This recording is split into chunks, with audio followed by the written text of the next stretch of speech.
Hello and welcome to Chart of the Day Cafe for Tuesday, March 6th, 2018. Just want to read our disclaimer quickly. Trading stocks is a high level of risk and viewers should complete their own due diligence on any stock or underlying that they intend to own. 100% of the content of this video and communique is intended for journalistic and educational purposes only.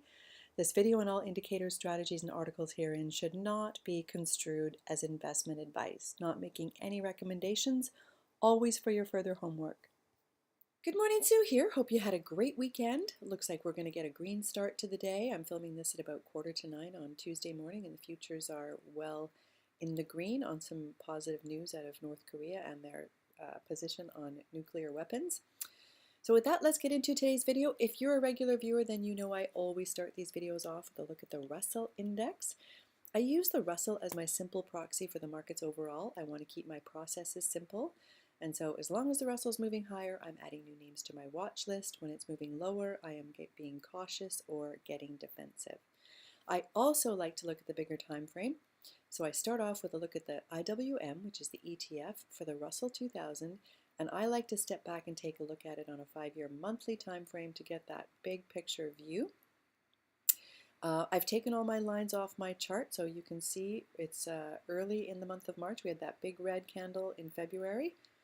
With a long wick, but red. So we want to be extra cautious in March. We talked in last week's video, I talked about the look of the quarterly candle and how March was going to be a very important month.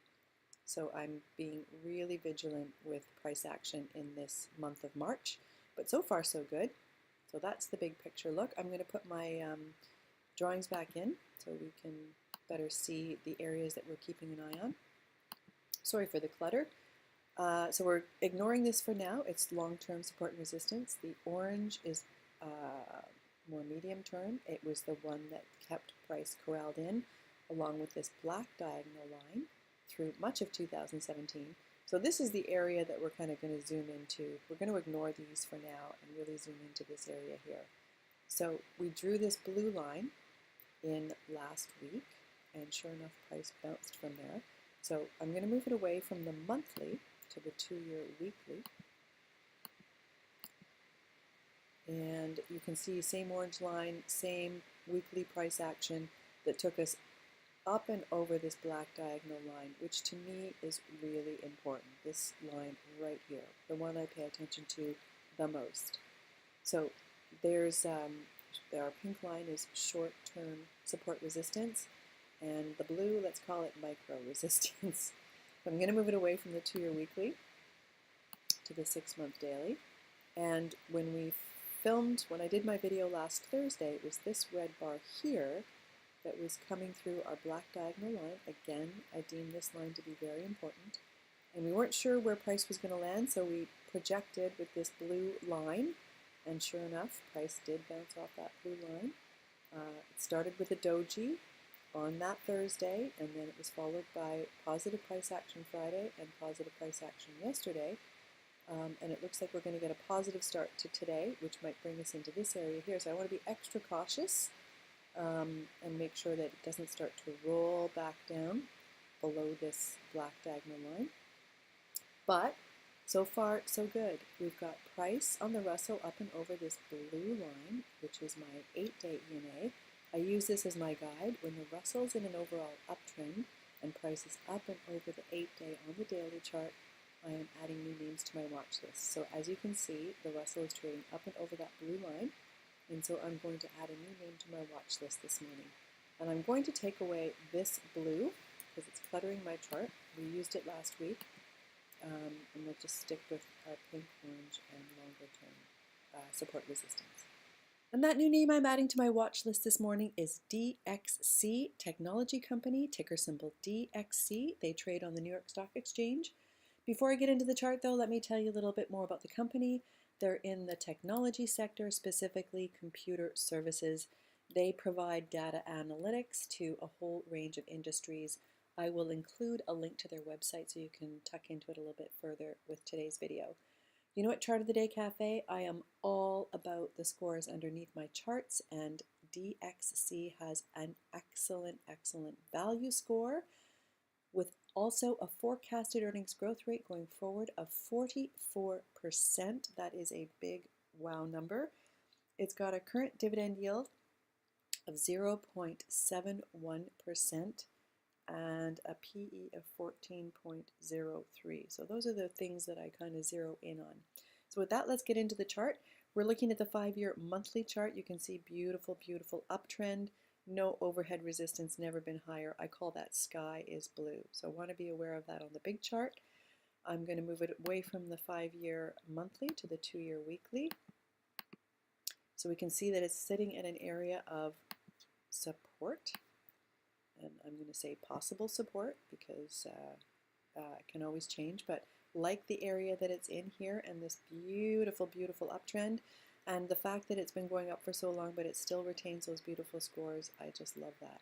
So I'm going to move it away from the 2-year weekly to the 6-month daily, and we're up and over that orange line of short-term support. It's looking perky here. You know me at Chart of the Day Cafe, everyone has their own way of doing things. I like to see price up and over the blue, and what I look for is a 3 and 8 cross. I'm going to zoom in because it's getting close to having that 3 and 8 cross, meaning the 3 EMA moves up and over the blue. I like to see that sort of a look. So I'm going to monitor this one for that 3 and 8 cross today, should the markets stay strong. Along with our new watch list pick, we also like to take a look at the sector that it's in, and for that we're looking at XLK, which is the ETF for the technology sector, 5-year monthly chart. As you can see, beautiful, beautiful uptrend. Having said that, this candle from last month catches my attention. It's got a lot of selling volume to it, and to me it expresses a little bit of price exhaustion in that the bulls were not able to push price any higher up in this range. So as you can see, this is where we are right here, right now, this month. So I want to be extra careful. It comes back to my theme. The month of March will be a very important one. So this needs confirmation. It could just be consolidation and going higher, but want to be aware of that candle and be extra cautious in this area. I'm going to move it away from the 5-year monthly to the 9-month daily, and there we go. So as long as price is up and over that 8-day EMA, whether you use it on the daily or weekly, that's up to you, but so far so good. We've got price recovering and moving higher. Along with the sector, we also like to take a look at seasonality, and here's the seasonal chart for DXC. For these charts, I go to equityclock.com. Excellent, excellent site. Can't say enough about it. It's just terrific. So as you can see, this is the seasonal chart for DXC. A little bit of flat seasonality here. Still overall strong, but a little bit of flatness here until the beginning of May, where it typically picks up and then really accelerates into the back half of the year. No guarantee that happens again this year, but always nice to know. The other thing I like to do is spin over to FinViz and take a look at analyst support. So here I am at the area of FinViz for DXC. As you can see, recent upgrade, lots of positive reviews, as well as positive articles. I'm going to include this one with today's video. It's a Zacks number 2 rated stock, and here's what they say in the article. The consensus estimate for this current quarter rose 5.9% over the last 90 days. The company is expected to return more than 100% this year versus the industry's estimate return of 9.6%. So good things to know. And so to summarize, let's go back and check our boxes. I started today's video with a look at the Russell Index, and we note that overall the Russell is in an uptrend. When price on the Russell closes below the 8-day EMA on the monthly chart, I will change that to downtrend, but currently it's still uptrend.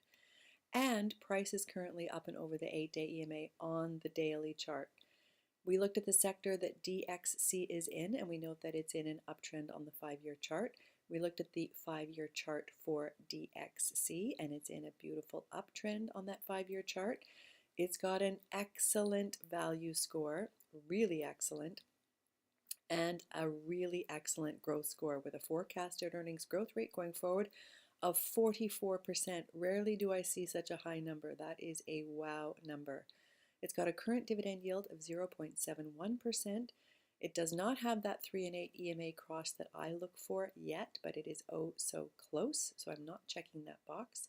Seasonality, we looked at that. I'm going to let you decide. It's a little flat at this time of year, but overall it seems to be trending higher.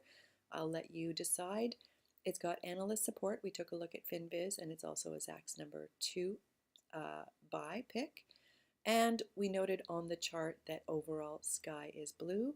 It's got a current PE of 14.03 and earnings have not been announced yet. Thank you for watching today's video. I hope you found it helpful. My next video goes out on Thursday. Have a great next couple of days.